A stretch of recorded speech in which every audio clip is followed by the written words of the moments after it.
Here's a definitive list of the skincare products you need age 40 and beyond. I'm a beauty journalist with over 20 years of experience. I was beauty and health director at Vogue and I now run Beauticade. Here's my list. So when you think about 40 plus skin, you want to think about vitamins A, B and C. A being the most important because it will reverse the aging process. Then you also want to be thinking about things that will speed up the cell turnover, AHAs, BHAs. You want peptides, you want hyaluronic acids. I've put all my favorite products here that contain these ingredients. Skincare, I've got tools, I've got everything like silk pillowcases, derma rollers, and I've got a good mix of prices as well, so it's all budgets. I'll put the link to the list for you. You can shop it directly from Like to Know It, but I want you to know that I've covered off everything. I've got covered off retinols.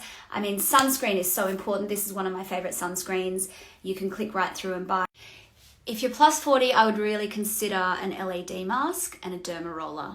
And also, the other thing, a good tip is to actually dermaplane your face or shave your face because it will seriously take years off and makes you look 10 years younger.